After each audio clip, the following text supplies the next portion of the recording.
Have you ever walked past a dumpster and been like, yo, I wonder what's in that dumpster?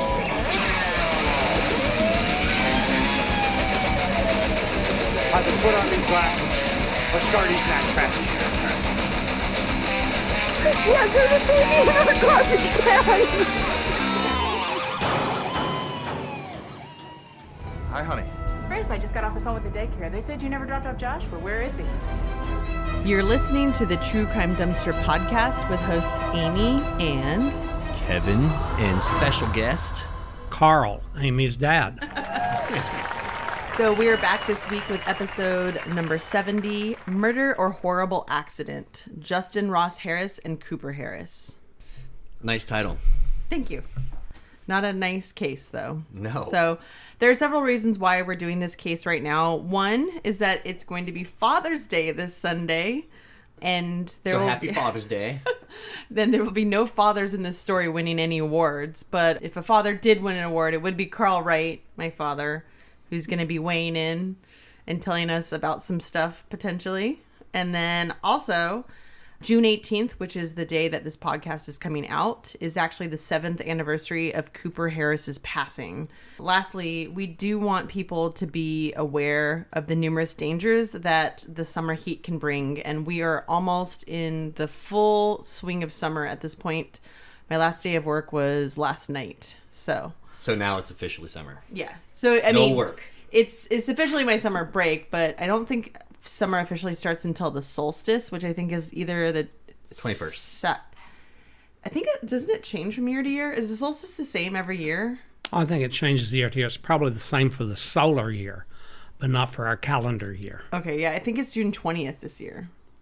That's why Carl is here to keep us all in check. I'd have to go to Stonehenge and check. Oh, okay. Yeah, everyone set your watch to Stonehenge. So some stats. Since 1998, there have been 886 child hot car deaths. That's about one child death every 9 days. Now, Dad, did you ever leave me or Julia in the car ever? Been thinking about that. No, not that I can remember at all. Did you use car seats? I know that's a silly question. Did they have car seats back then? They had car seats back then, yes. However, I'm not sure that they were ever backward facing. I think that's a more recent thing than when you girls were little. So according to the National Highway Traffic Safety Administration website, in 2018 and 2019, a record 53 children died of vehicular heat stroke each year. So many. Yeah. In 2020, during the public health emergency, 24 children lost their lives in hot cars, and in 2021, 4 children have died. I think that's basically saying that because of the pandemic, I think that people weren't going to as many places as they normally were, so that's why that statistic was cut in half last year. Yeah, they just died of boredom in their houses. Kevin. So the majority of hot car deaths, 53%, happen because someone forgets a child in a car. You may be asking yourself, how does this happen? Families who lost a loved one thought the same thing at one point, but then tragedy happened to them. In 2019, we saw the highest number of deaths, 53, because children were forgotten, according to Jan Knoll, who has been tracking vehicular heat stroke deaths since 1998. Among the trends he discovered over the years, about 46% of the time when a child was forgotten, the caregiver meant to drop the child off at daycare or preschool.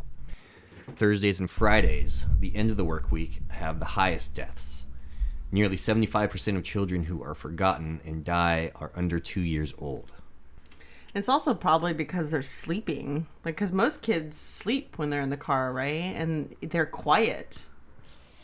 Yeah, but I'm not defending car death like this, but I'm just saying. I just don't understand how you... Oh, I forgot I had a kid. Well, it seems like they said that it's not like it's single... It's not like it's parents who are stay-at-home parents that go into the grocery store. It's parents who are working, who are dropping their kids off at daycare. So they're thinking about, 100 different things. Kind of. I'm not defending it, but we'll talk about the syndrome later about forgetting your baby. So there's a syndrome. Yes, there is a syndrome we'll talk about. All right.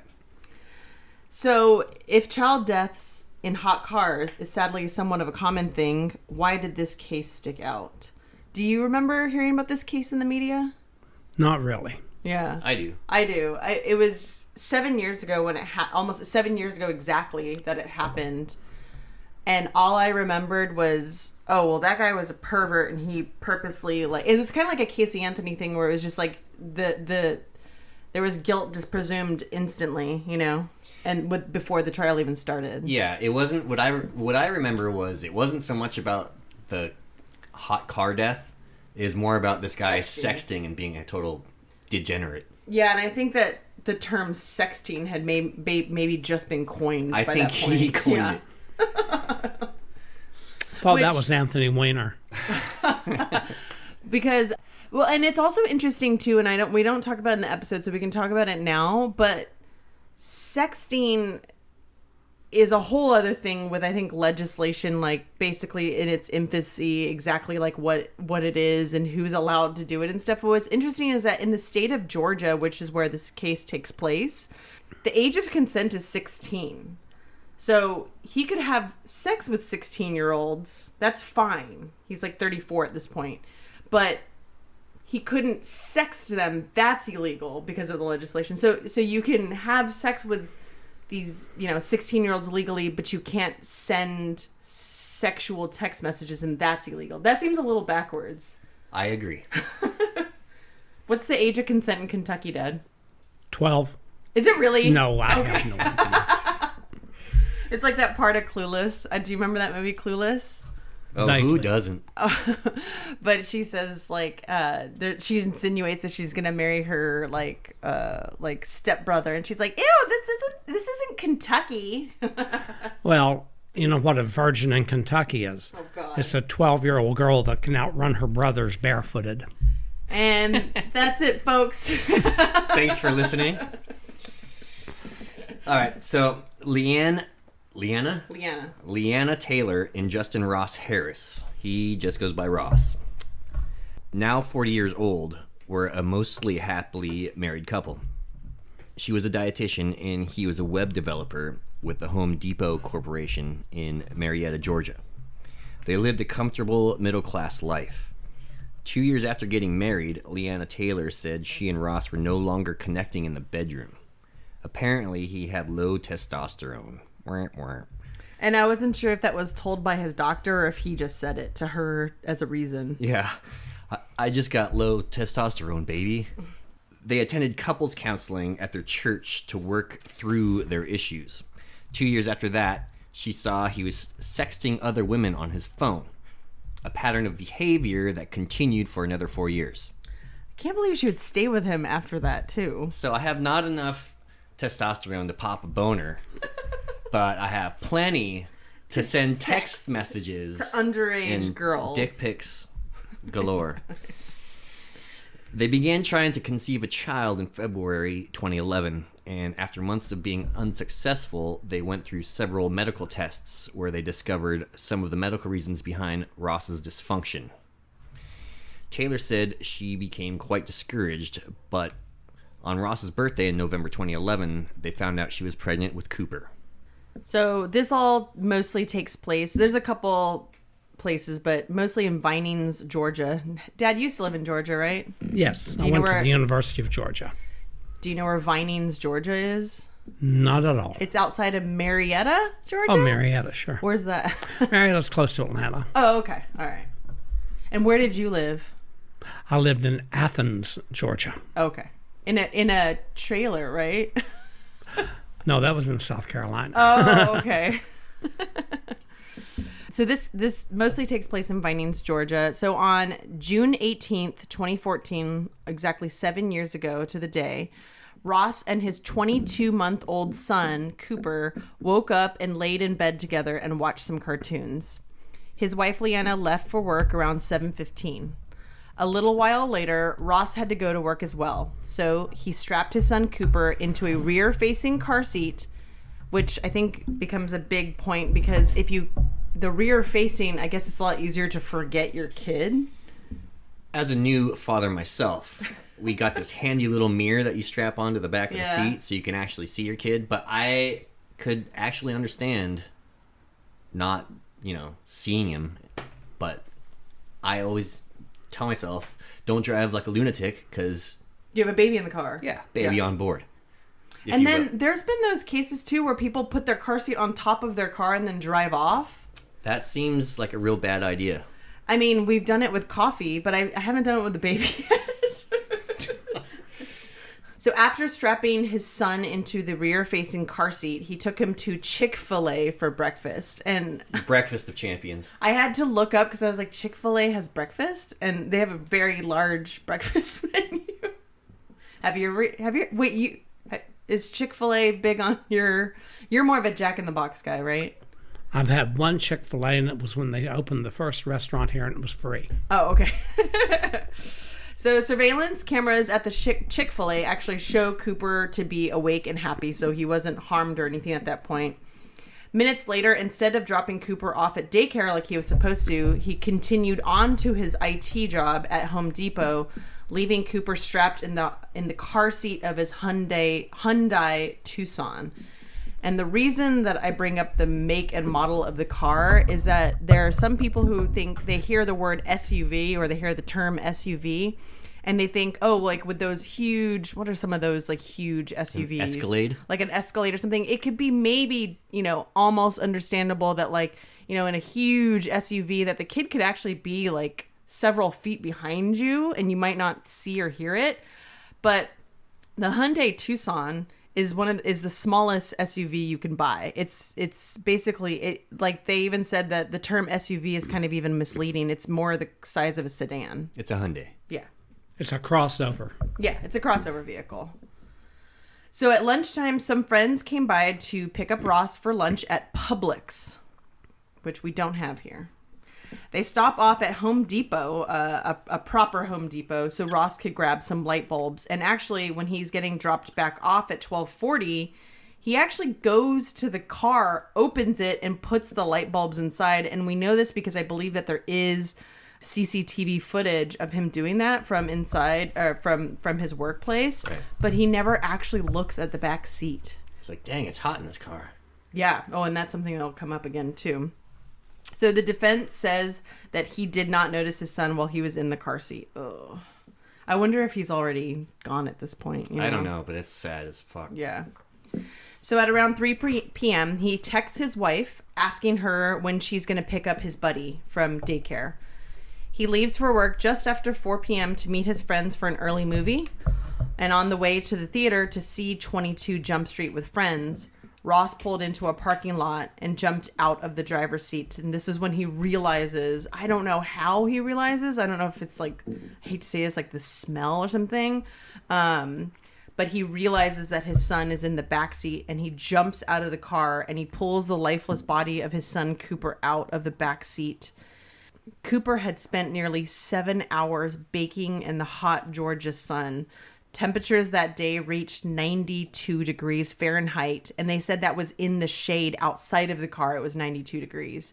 So if you had if it was a 92 degree day outside in Georgia, how hot do you think it got inside of the car? 120 maybe? Really? I'd agree with that, yes. Around 120. Yeah, oh my it's God. hot. Depends on what color the car was, too. Yeah. Oh yeah. I didn't even think about that. Witnesses say that Ross screams, "What have I done?" repeatedly. He attempts CPR, apparently not very well, because someone from the crowd stepped in to assist with it, but it was too late. According to the witness, Ross went to the other side of the vehicle and made 3 phone calls, none of which were 911. Someone from the forming crowd called 911. Yeah, so I guess he's just fumbling around trying to do CPR and someone had to jump in, right? Yeah. And then he's just making phone calls, Yeah, not to 911. And I think it was maybe to his wife to like let her know so that she wouldn't get the news from someone else. But again, that's usually my first. She was trying to. He was trying to call her so she wouldn't pick him up at daycare, right? Or like yeah, because then she would hear it from someone else, basically. Or I don't know. I don't know why. If my kid were because at this point I don't think he knows that straight up Cooper's dead. If you think I there's think he even might have a clue. Well, but I mean, like, I feel like if you found a dead kid in your car, Dad, what would be your first phone call? That would be 911, yes. Yeah. So immediately the things that the detectives and, the medical personnel noticed was that the color of the baby was very off. And apparently they actually saw these pictures in trial. Luckily, they're not available online to see or anything, because I can only imagine what this would look like. I don't know what a human body would look like after sitting in a hot car for 7 hours, Probably very red. And they also noticed that there were scratches on the body that were consistent with, oh, it's so sad, Cooper trying to claw his way out of the car seat. Because remember, he's strapped in, And unfortunately, on that day, Cooper died of hyperthermia. Not hypo, No, right? no. That's- Hypothermia would be Hypo, cold. hypo would be cold. Yeah. So while this is happening, Leanna is actually on her way to pick up Cooper from daycare, totally unaware of anything at this point. When she gets there, the daycare staff is surprised to see her because Ross never dropped him off. Leanna's odd response. So when they tell her, hey, Cooper was never dropped off, her response was, Ross must have left him in the car. Weird. That's a weird response. Like, not like, oh, that's, like what? And tries to call him. He doesn't answer because he is already in police custody at this point. Which I also, if it kind of makes you wonder if the phone calls he was making, I couldn't find this, that the phone calls he was making from the car or to her, why didn't she answer? Anyways. Yeah. Some things in this don't really add up. Yeah. There was a TV in another area of the daycare center that the news was on. When Leanna walked into that room, the workers switched it off and they didn't want to tell her what it was. Leanna received a phone call from a detective telling her to stay put. She freaks out, demanding to know what they saw and are being hush-hush about. They finally tell her that there was a report of a deceased child on the news and that they saw Ross's vehicle on the screen. And she said, I could feel myself start to go numb. It was like I wasn't in my own body. Leanna is taken to the police station where she's allowed to see Ross in the interrogation room. Now, of course, every interrogation room, as we know, is outfitted with cameras and audio and is always recording, and people forget that. Yeah, come on, guys. Camera footage of her shows her extreme affection towards her husband Ross, rubbing his thighs and putting her head in his lap while reassuring him that everything is okay. And this will be used against her briefly when she's kind of considered a person of interest, but then it's pretty heavily dropped after that when they realize. It's weird because it's like, how do you know how you're going to act toward, if mom did something horrendous, like let's say mom killed one of us on accident, would you immediately be mad? Like it was a true accident. Would you be mad at her, or would you try to console her because she would probably be upset too, right? Now the amount of shock you couldn't tell what a person would do. Exactly. So that's why I think it's unfair that she was kind of smeared in the media.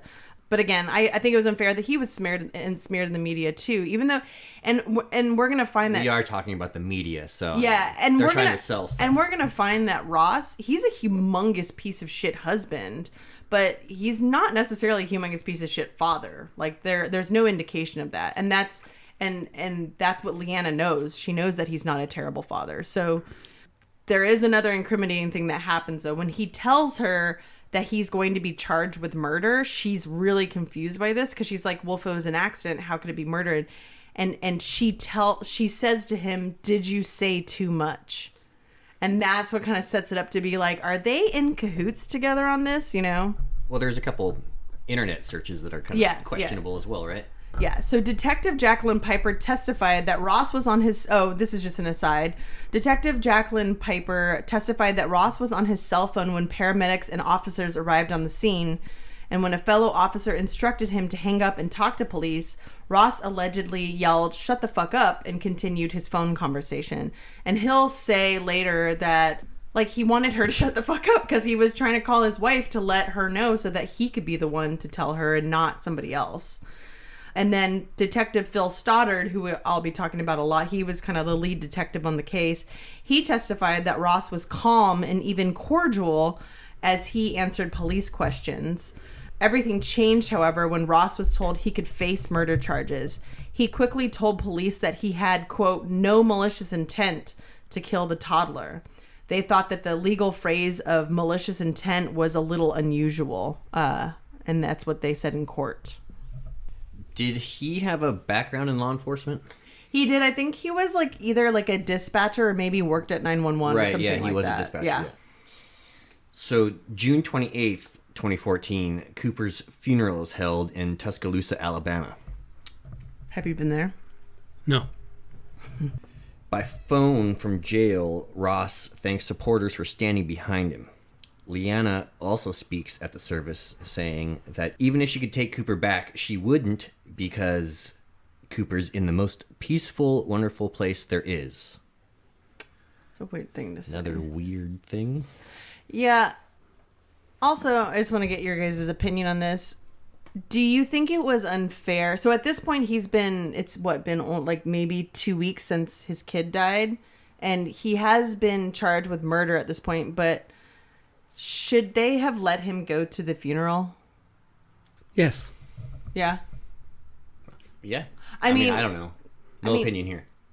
Yeah, I don't know. I go back and forth because if it was truly an accident, which I'm going to go ahead and say that's what I believe. Then not letting him go to his own child's funeral is very sad. But if they do think he had quote unquote malicious intent with the murder of his child, then yeah, maybe, I don't know. It sucks. It's not more sad than the image of the poor kid trying to claw his way out of a fucking car seat. Yeah. So soon after, search warrants released to the public revealed that both Ross and Leanna had recently searched hot car deaths. What? And in their defense, I'm not trying to necessarily defend them, but they said that I heard on a podcast, I think it was maybe Killer Queens, they were saying that it had been in the news, right before. Well, it's Georgia, so I imagine every summer they're like, hey, dummies, don't leave your kid in the car.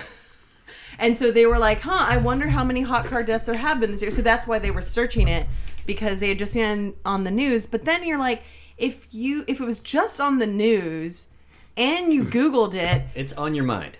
It's on your mind. Why would you then leave your kid in the car? I gotta sext this 14-year-old real quick. 16-year-old.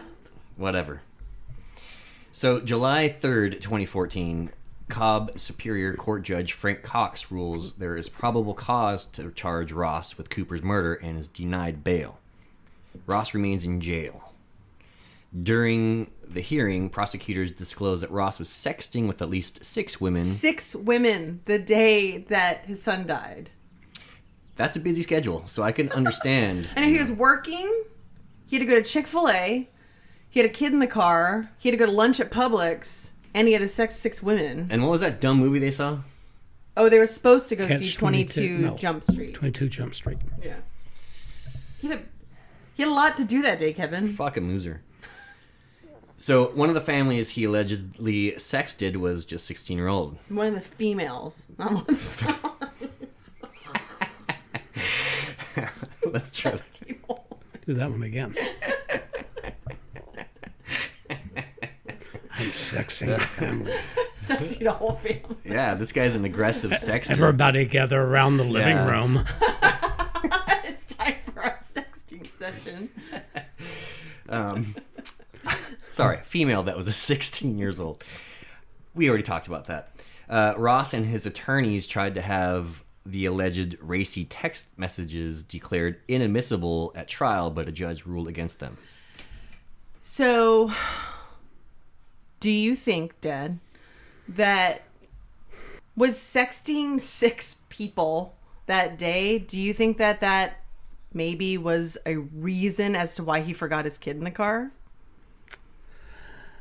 There's an awful lot there because if you want to use the term sex addiction, can be a very, very powerful thing. But it just seems like to me that if you've had breakfast with the kid, now, how old was the kid? 22 months, so almost 2 years. 22 months, a little short of 2 years.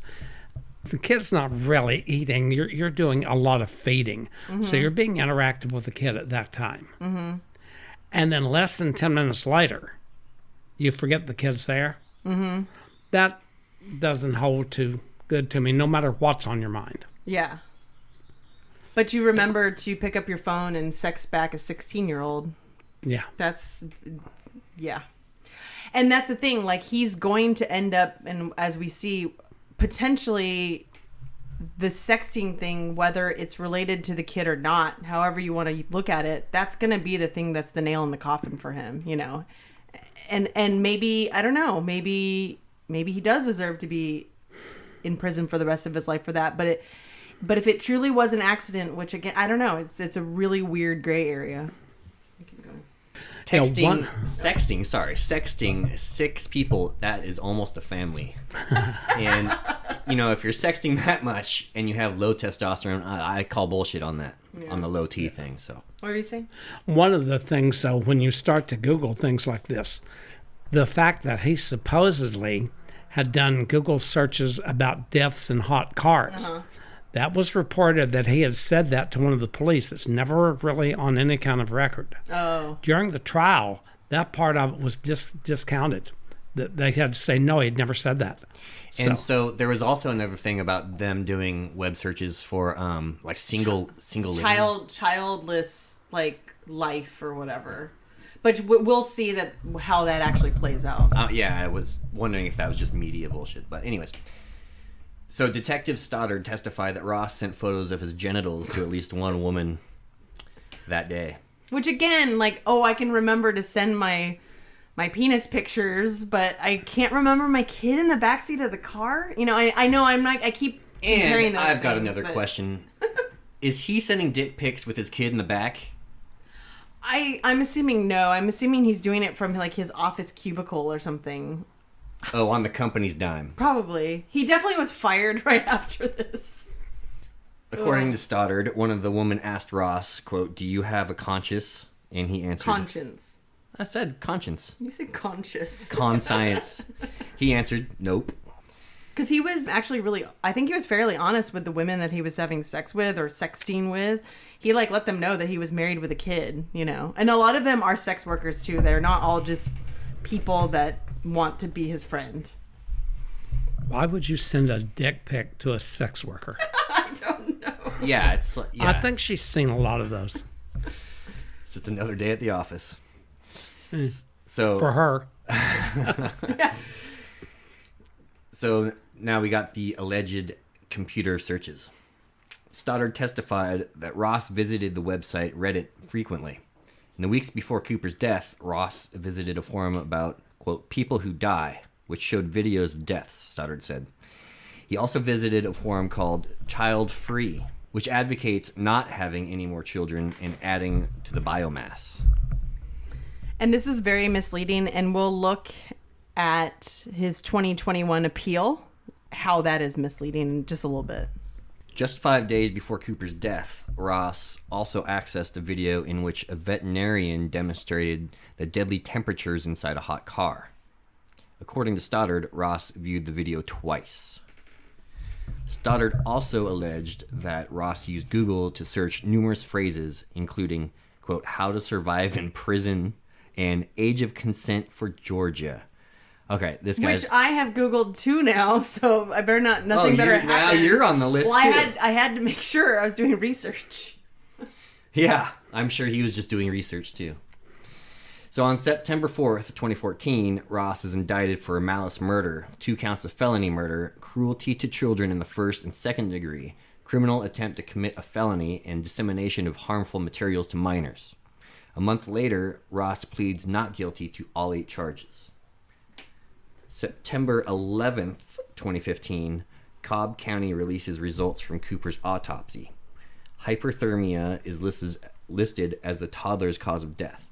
There are no drugs in his system or other injuries that could have caused his death. I also just looked up real quick to see how many dogs die in cars each year, and it's about 78. So that's sad. Let's stop leaving things in cars. In the fall of 2015, Judge Mary Staley ruled that the pretrial hearings will be open to the public. She also rules that conversations between Ross and Cobb County Police from June 18th are admissible as evidence. In this footage, police describe Ross as unemotional and cordial and well acquainted with the charges against him. Additionally, Judge Staley decides that online chats that Ross had with other women are admissible, which I think is weird. And I think that is part of the appeal as well. Prosecutors claim that in those chats, Ross told women that he would leave his wife if not for their son.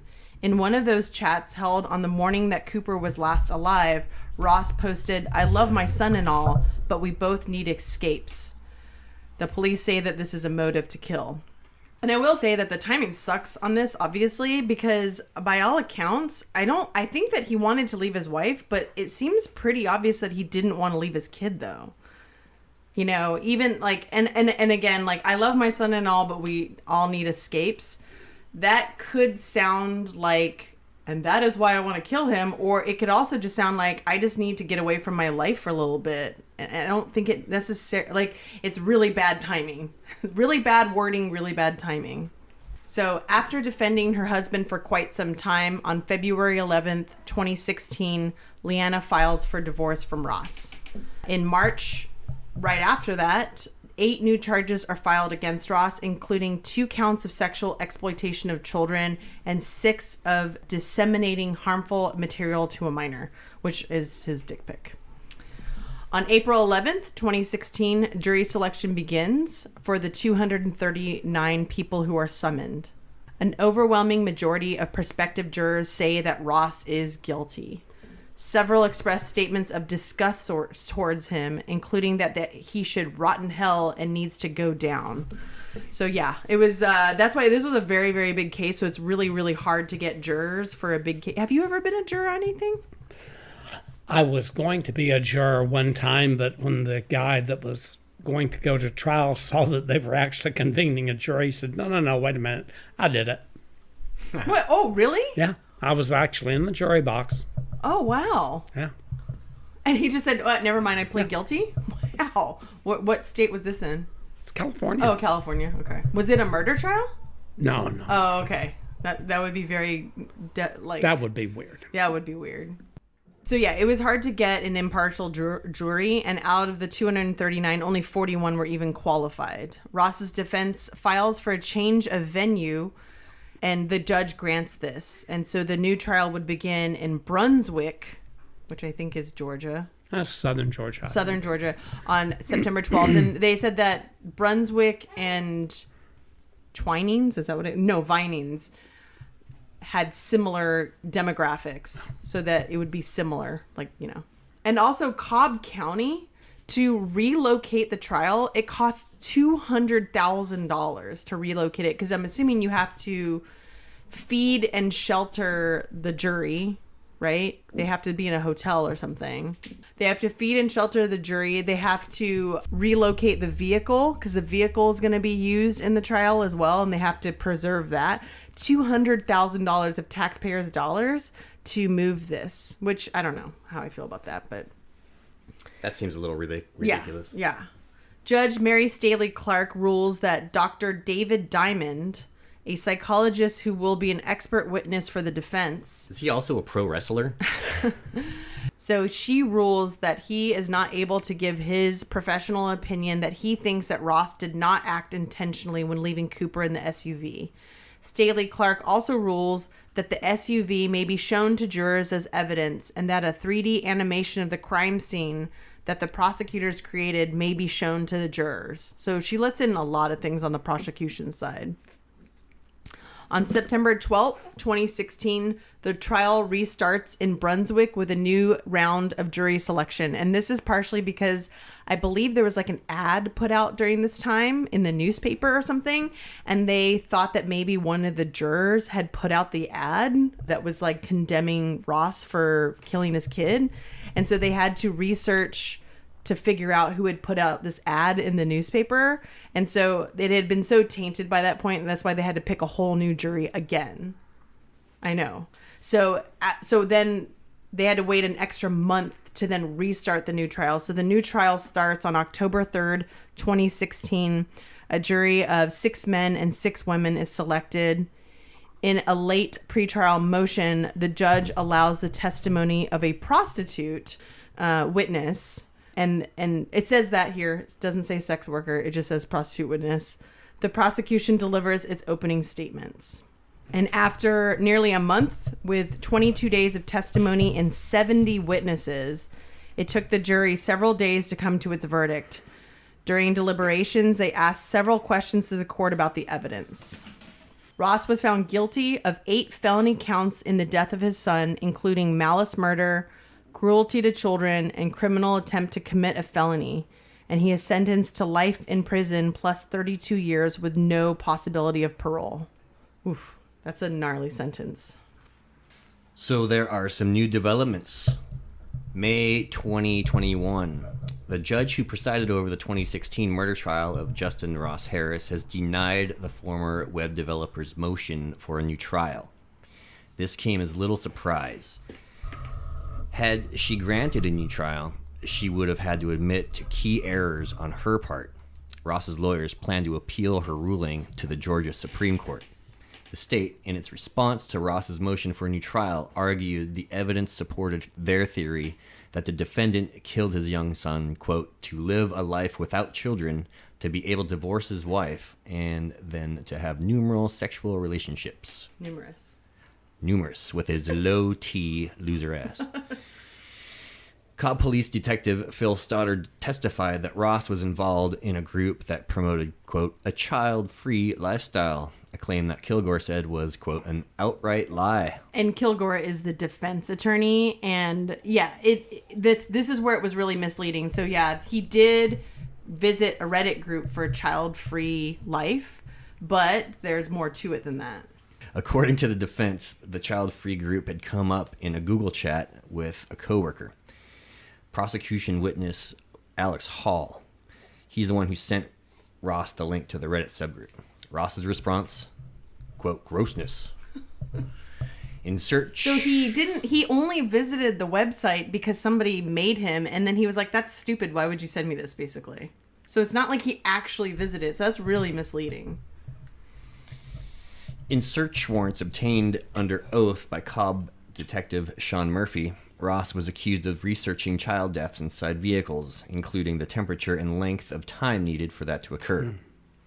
The prosecution pointed out a video Ross had watched depicting the dangers of leaving a dog inside a hot car. But Ross didn't seek out the video, his lawyer said. He watched it after it showed up on his Reddit feed. So again, like, there are things that he clicked, but he didn't actually potentially didn't actually seek them out. Sounds like plausible deniability to me. Yeah, which, I mean, that's the thing.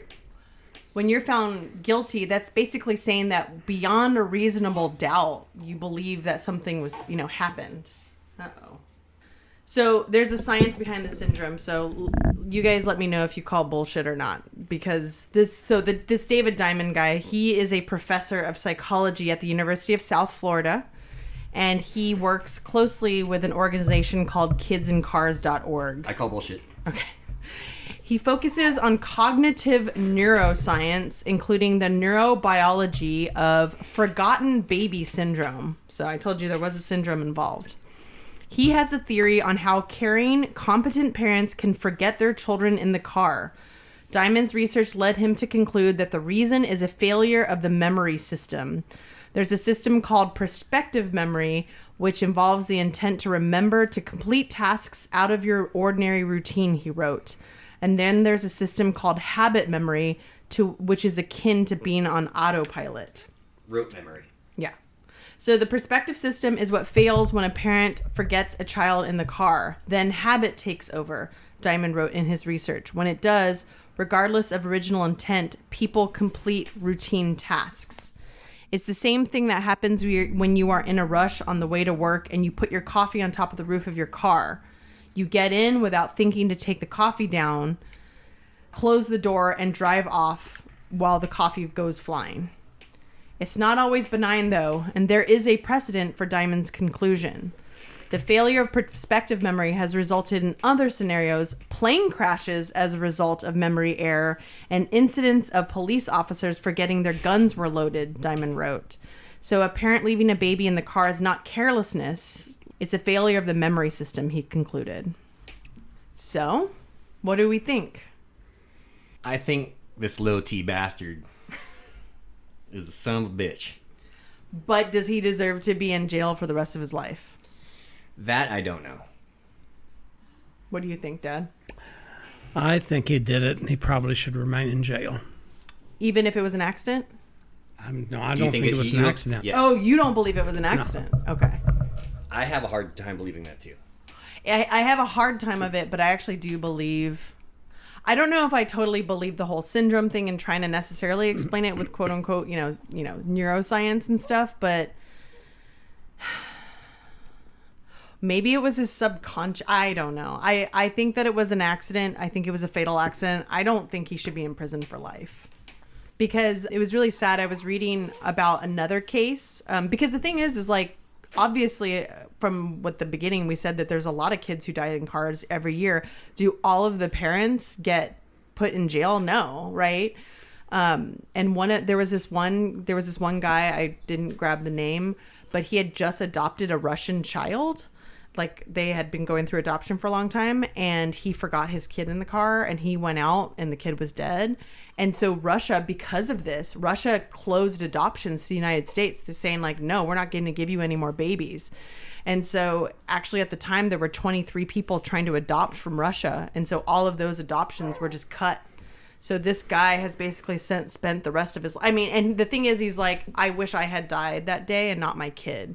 So like a lot of people say that the punishment of losing your kid is enough, that you shouldn't have to serve time if it was an accident. But again, it kind of begs the question if it was an accident or not, which obviously the jury and the judge believe that it wasn't, Yeah, if you were on the jury, you'd be privy to a lot more information than you are, even from searching the internet. Yeah. Which brings up one of my biggest things about the internet is when I look at this stuff, some of the articles don't have a date. So I don't know if this was during the trial, immediately after the trial, some sort of analysis done way after. Very difficult to tell. Yeah. You haven't raised anything about the smell of death yet. Oh, what about it? When he went back to put the light bulbs in the car, he opened the car door. Now, whether he looked or not, by this time the kid had been in the car, at a least hot 3 car, hours. for around 3 to 4 hours. Mm-hmm. Do you think there wouldn't have been some sort of odor, at least from a dirty diaper? Absolutely. Yeah. So, but to contradict that, people after he pulled over and started wailing, "Oh, my child is dead," they said that no one said they noticed any kind of an odor. Wow. So I wonder how quick that hit the kid died. But at this point, the kid's outside of the car, right? But probably, but the odor might linger. Yeah, I mean, you've had instances of that, haven't you, Kevin? I have experience with dead things, and yeah, that soon after death, I don't think it would be smelling that much, but at least a poop smell. Yeah. Abigail has joined us. Maybe she's got some insight.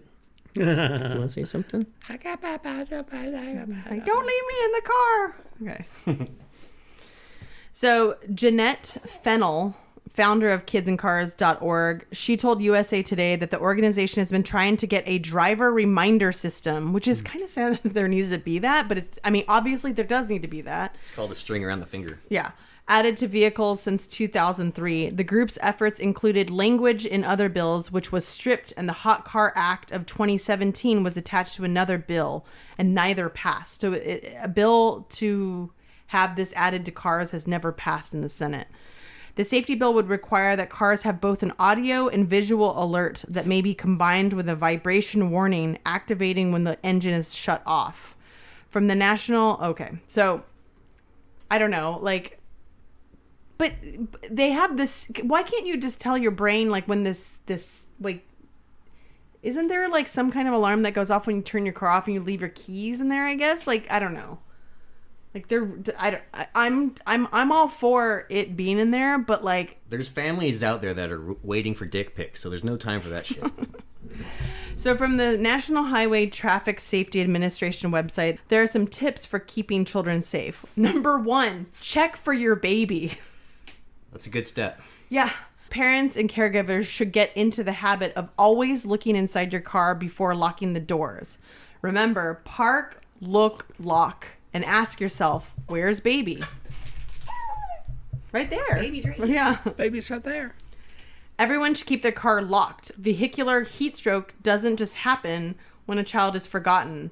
The second leading cause, 26% of deaths, are children getting into unattended vehicles. So some of those deaths, I'm sure, happened just because they got stuck in the car.